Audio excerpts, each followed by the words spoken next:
Buenos días, el caso clínico del día de hoy es el número 20, corresponde al Servicio de Infectología de la Universidad Nacional de Colombia. Este caso clínico se trata de un hombre de 27 años, natural de Bogotá, procedente de Armenia, en donde estuvo del 20 al 31 de mayo y consultó el 12 de junio de 2023. Su motivo de consulta fue fiebre. Tenía un cuadro clínico de 7 días de evolución que inició 5 días posterior al regreso de su viaje de trabajo, y este cuadro clínico estaba caracterizado por astenia, adinamia, malestar general, fatiga, fiebre que mejoraba con acetaminofén y medios físicos, y además el paciente presentaba cefalea difusa de tipo picada, 4/10 en intensidad, que mejoraba con ibuprofeno. Además, refirió haber tenido al parecer picaduras de pulgas en miembros inferiores y en tronco que se asociaron a prurito. El paciente refirió durante su viaje haber estado hospedado en un hotel campestre a las afueras de Armenia, y durante las 2 primeras noches, al parecer, tuvo las picaduras de pulgas en miembros inferiores y en tronco. En el hotel describió haber visto gatos y perros, pero no haber tenido contacto con ellos. Como antecedente, refirió una infección por VIH diagnosticada en diciembre de 2020, sin infecciones oportunistas diagnosticadas, en tratamiento con abacavir, lamivudina y dolutegravir una vez al día. Como alérgicos refirió alergia a trimetoprim, sulfametoxazol, y antecedentes sexuales, una vida sexual activa, sexo con hombres, uso ocasional de preservativo y una pareja estable en el último año. Había tenido, en cuanto al esquema de vacunación, vacuna para influenza del año pasado, vacuna de 23 valencias para neumococo, las vacunas de hepatitis B, hepatitis A y vacunas para COVID-19.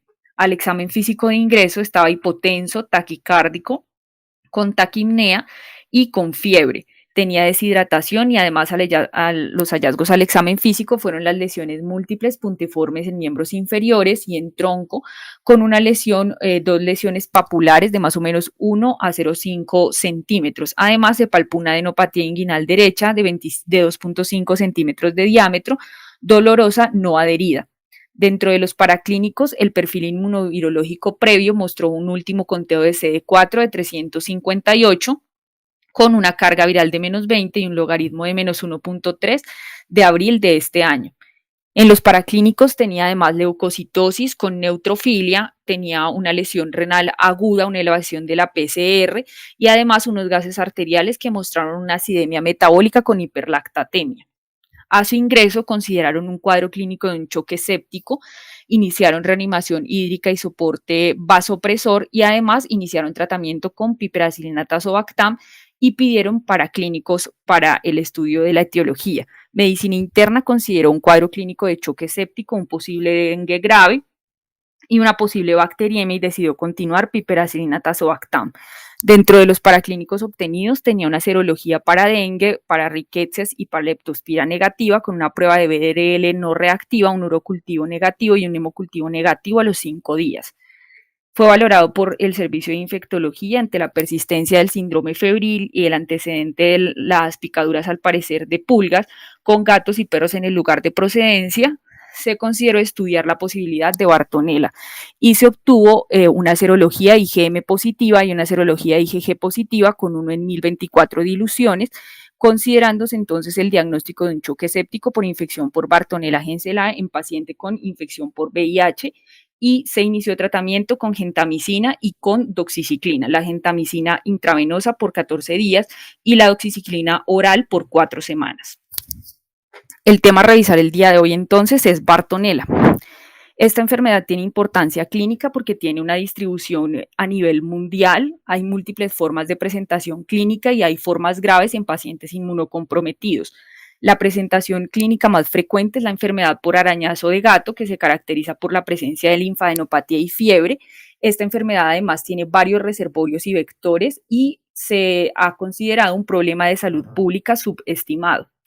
Para conocer algo de la historia, las primeras descripciones sobre Bartonella remontan al año 4000 a.C., en donde se describió por primera vez ADN de Bartonella quintana en un diente. En 1909, Alberto Bartón describió por primera vez la Bartonella bacilliformis, relacionada con la enfermedad de Carrión, fiebre de Oroya o verruga peruana. En 1995 se adicionaron especies del género Rocalimae al género Bartonella. En 1999 se describió que podría estar relacionado con el vector de garrapatas. En el 2001 se describió que además podía estar en coinfección con otras enfermedades como la enfermedad de Lyme. Y en 2016 se hizo la última actualización taxonómica del género con 32 especies y además se describió que tenía una homología evolutiva con Brucella, Agrobacterium y Rhizobium. Dentro de la historia se describe de manera importante en la Primera Guerra Mundial en las Fuerzas Expedicionarias Británicas en 1915, la enfermedad de la fiebre de las trincheras causada por Bartonella quintana, que causó el cuadro clínico en más de 500.000 soldados, y esto también se presentó nuevamente durante la Segunda Guerra Mundial entre 1939 y 1945, afectando aproximadamente a 300.000 soldados.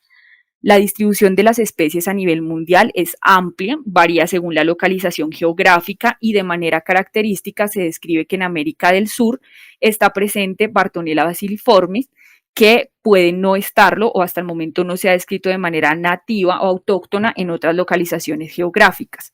Como datos epidemiológicos globales, la incidencia de enfermedad por arañazo de gato, que es la más frecuente forma de presentación de infección por Bartonella a nivel mundial, es de 6.4 casos por 100.000 habitantes en adultos y de 9.4 casos por 100.000 habitantes en niños.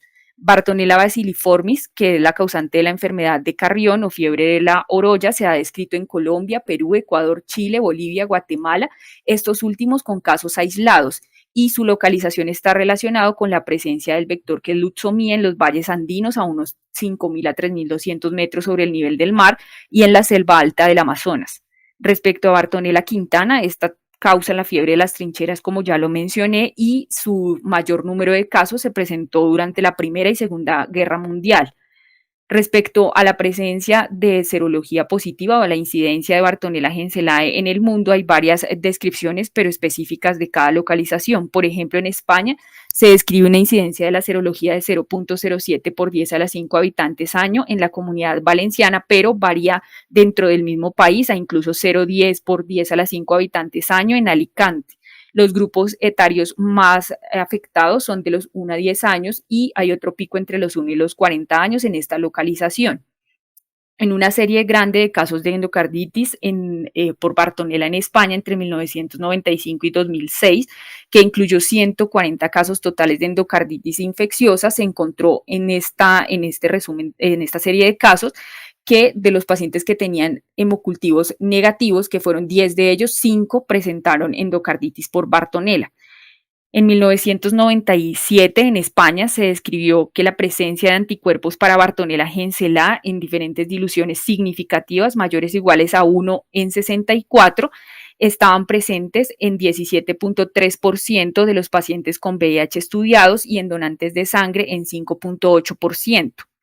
Respecto a la situación en Latinoamérica, llama la atención la presencia de Bartonella basiliformis, causante de la enfermedad de Carrión, porque es característica de esta localización. Este mapa señala cómo en 1939 en Colombia, en el departamento de Nariño, se señala la presencia de una alta mortalidad causada por esta enfermedad, con semanas epidemiológicas en donde ocurrió muerte de hasta 50 personas.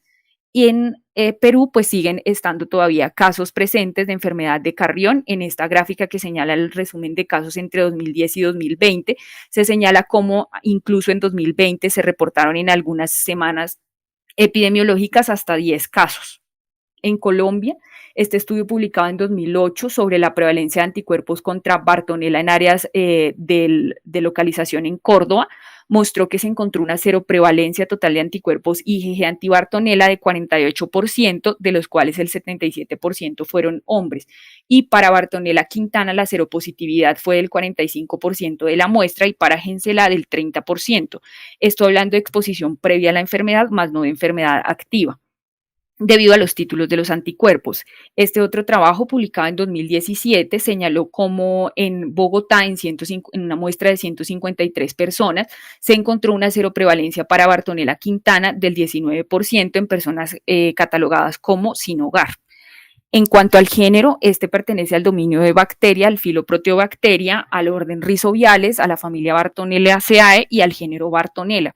Se describen que corresponden a unos bacilos cortos, pleomórficos, gram negativos, que crecen en medios de cultivo enriquecidos, se caracterizan por ser oxidasa negativos y dentro del filo Proteobacteria pertenecen a la clase alfa 2.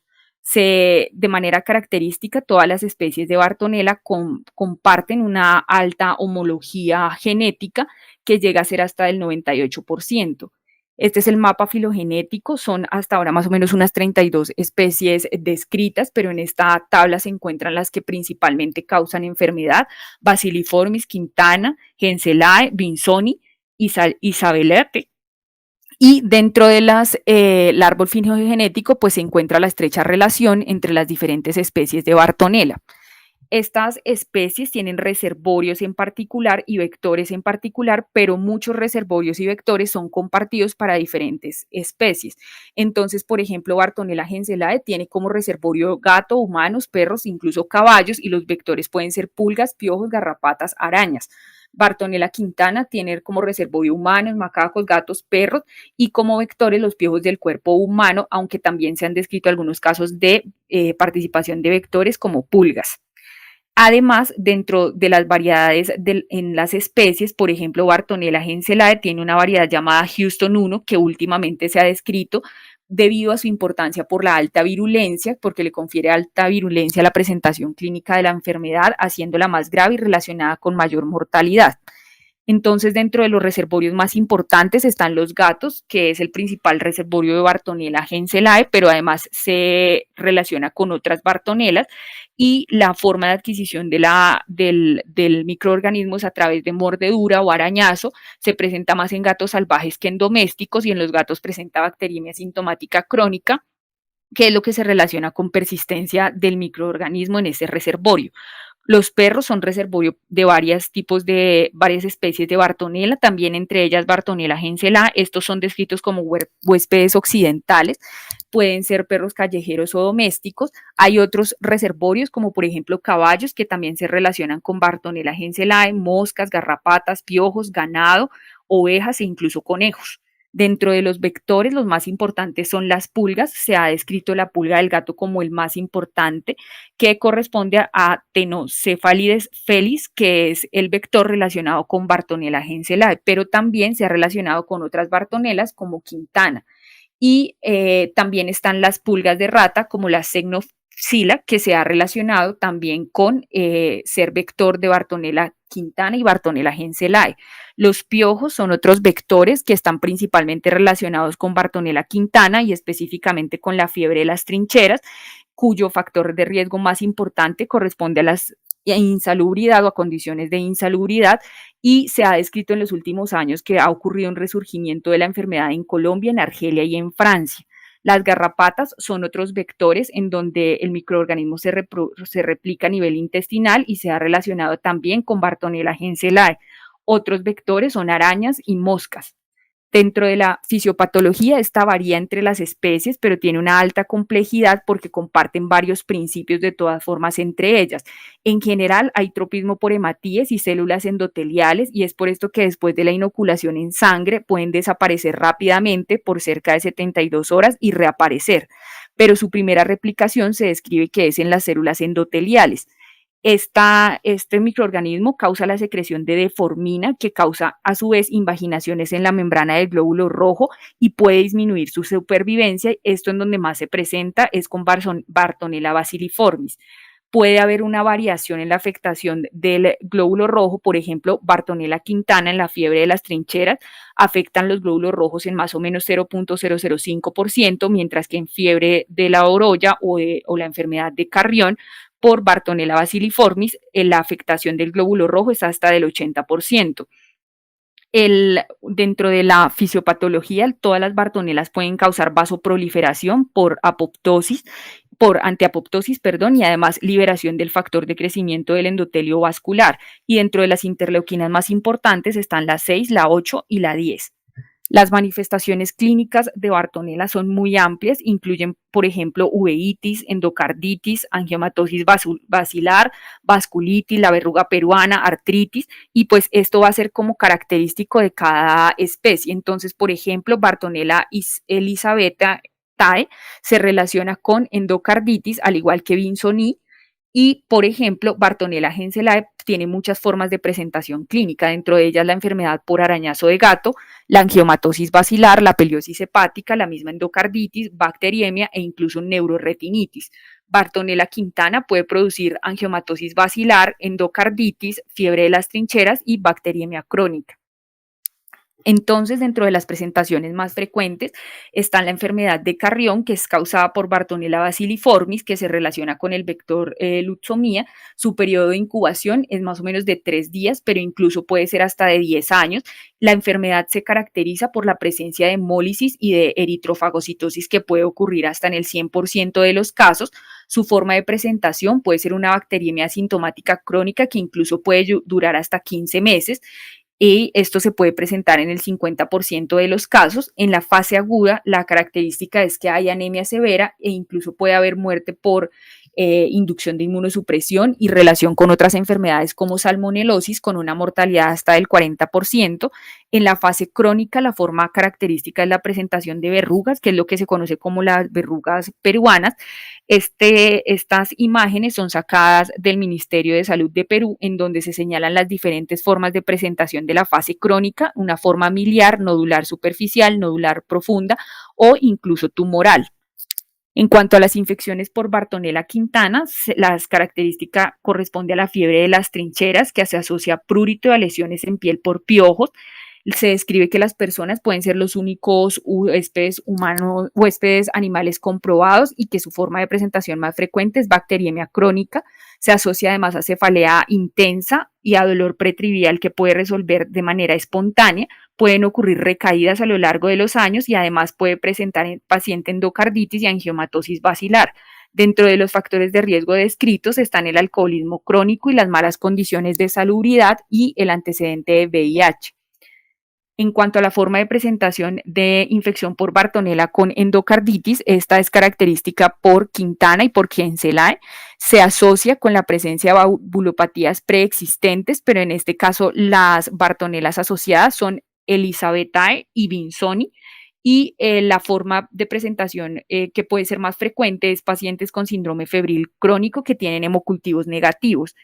Este trabajo, que señala las características clínicas y epidemiológicas de Bartonella quintana y Henselae en pacientes con endocarditis, señaló cómo, en relación con la presencia de Bartonella Henselae, los factores de riesgo o factores asociados a la enfermedad fueron el arañazo, la mordedura de gatos, el contacto con pulgas de los gatos. Y en cuanto a Bartonella quintana, los factores asociados fueron el vivir en la calle, el tener alcoholismo crónico y también la mordedura o el arañazo de gato. La enfermedad valvular previa se asoció con la presencia de Bartonella quintana de manera significativa, y la presencia de enfermedad o de cirugía valvular previa también se asoció de manera importante con la presencia de Bartonella Henselae y de Bartonella quintana.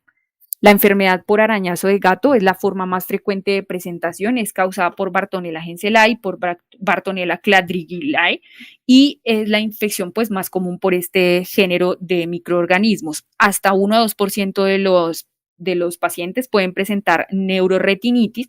Se presenta más frecuentemente en clima cálido y húmedo.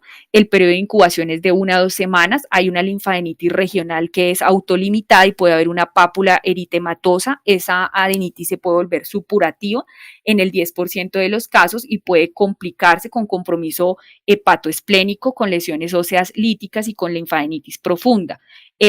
La mayor severidad del compromiso se presenta en pacientes con comorbilidades o con inmunocompromiso. Entonces, Bartonella Henselae tiene diferentes formas de presentación clínica dependiendo de las características del huésped, pero parte de la exposición al gato o a la pulga que corresponde al vector Cenotocefalides felis, y puede causar varias enfermedades, dentro de ellas la enfermedad por arañazo de gato, la encefalitis meningovascular, La retinitis en el hospedero normal y en el hospedero inmunocomprometido se caracteriza porque puede haber angiomatosis basilar y peliosis, y en pacientes con valvulopatía previa puede haber endocarditis.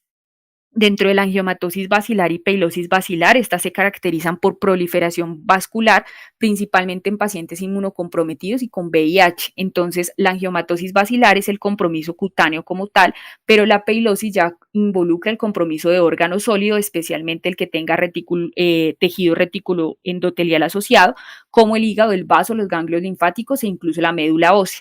Este puede tener complicaciones adicionales como el compromiso neurológico y puede haber bacteriemia y compromiso multiorgánico. Este es un reporte de caso reciente publicado en Colombia de una peilosis hepática en donde se observan las múltiples sinusoides hepáticos ya mucho más grandes a nivel también, y también hay un compromiso a nivel del vaso. En cuanto a la angiomatosis basilar, el tamaño de las lesiones pueden ser desde milímetros a centímetros, pueden ser únicas o múltiples, pueden ser cutáneas o subcutáneas, ulceradas, nódulos o placas que se caracterizan principalmente por ser friables y porque sangran con facilidad. Y puede haber compromiso a nivel del hueso asociado a la enfermedad. Estas son diferentes formas de presentación clínica de angiomatosis basilar, pero la característica principal es que las lesiones se observan vascularizadas. Para el diagnóstico, este microorganismo es un bacilo gram negativo que en cultivo crece de manera muy difícil, debe crecer en un medio axénico enriquecido con hemina a 37 grados o con caldo de suero bovino fetal o de caballo o de conejo y en cultivo de tejidos como tal. Crece en agar sangre en 12 a 14 e incluso hasta 45 días y la mejor forma de poder tratar de obtener al microorganismo es hacer los subcultivos en donde crece a 3 a 5 días. Esta tabla señala cómo entre 1993 y 1998 se señalaron los primeros rendimientos diagnósticos del cultivo comparándolo con serología en diferentes formas de presentación clínica y se encontró que realmente la sensibilidad del cultivo en general es muy baja, de 10%, 28%, 17% y en los subcultivos podría aumentarse la sensibilidad hasta el 71%. Para el diagnóstico también está entonces la serología por IFI y por ELISA, con una sensibilidad y especificidad variable. En cuanto a la IgM, que puede aparecer positiva a los 5 a 7 días del contacto con el microorganismo. En cuanto a la IFI, puede ser esa sensibilidad del 53% y la ELISA del 65%, mientras que la especificidad sí es alta del 93% y el 91%. La IgG se positiviza a la segunda o tercera semana y por inmunofluorescencia la sensibilidad es del 67% y por ELISA del 48%, mientras que la especificidad es del 82% por inmunofluorescencia y del 91% por ELISA. Existen unos puntos de corte determinados para, sobre todo la serología IgG, en enfermedad por arañazo de gato, se considera tomar el punto de corte como positivo 1 en 64 y para endocarditis de 1 en 800. Existen varios falsos positivos de la enfermedad y es que puede haber reacción cruzada entre diferentes especies de Bartonella con clamidia y con Coxiella burnetii. La PCR tiene la identificación de diferentes genes como el GLTA, el RIPC o el GRO-L y tiene una sensibilidad entre 78 y 88% con una especificidad del 95%. Para el MALDI-TOF, que en general se usa con fines de investigación, tiene una sensibilidad del 88% y una especificidad del 100%, y otras técnicas como el uso del microarrays también tienen fines realmente de investigación. Para el diagnóstico también se pueden usar la histopatología. Al lado izquierdo se observa una histopatología de una peilosis en vaso, en donde se observan los grandes sinusoides vasculares. A nivel central se observa una imagen de histopatología de angiomatosis basilar, en donde pues no hay algo como tal característico, pero sí puede haber un endotelio que es predominante o que aumenta de tamaño y que también se llena de glóbulos rojos y además hay un gran infiltrado linfocitario. Y a la derecha se observa una electromiografía que muestra los conglomerados de Bartonella aglutinados. Para el tratamiento, esta revisión, que es un poquito antigua, es publicada en 2004, es de la cual parten las recomendaciones para el tratamiento de Bartonella. Entonces, pues las opciones para hacer el tratamiento son múltiples, pero en general se describe que puede usarse mejor un tratamiento combinado dependiendo de la presentación clínica de la enfermedad y sobre todo en las formas severas. Entonces, aquí en esta tabla se encuentran descritas las diferentes MIC para las especies más frecuentes y el uso posible de aminoglicósidos, de macrólidos, de quinolonas, de tetraciclina e incluso de otros antimicrobianos que tienen ya menor utilidad o menor uso clínico, como por ejemplo la clindamicina, la fosfomicina, que en general no están recomendados. Entonces, por ejemplo, para la enfermedad de arañazo de gato, no se recomienda en adultos un tratamiento dirigido, a no ser que tengan comorbilidades o VIH, porque tiende a autorresolverse la enfermedad. Pero para pacientes que tienen una enfermedad ya extensa, la recomendación es utilizar acitromicina. Por ejemplo, en el caso de retinitis, la recomendación es usar doxiciclina y rifampicina. En el caso, por ejemplo, de endocarditis con sospecha de Bartonella, la recomendación es utilizar gentamicina y ceftriaxona y o doxiciclina. Y, por ejemplo, para la verruga peruana, una de las recomendaciones es utilizar rifampicina. Entonces, realmente el tratamiento va a estar dirigido de acuerdo a la especie y a la presentación clínica de la enfermedad. Como mensajes para llevar a la casa, esta enfermedad tiene una distribución mundial, se considera un problema de salud público subdiagnosticado. Es importante tenerla en cuenta porque tiene en general muchos reservorios y vectores que están implicados en su historia natural. Por esto hay una presentación clínica que es variable y que va desde la forma leve a la grave y en esto precisamente hay que tener cuidado porque los pacientes con comorbilidades o inmunocompromiso pueden tener las formas de presentación graves y tener una alta mortalidad.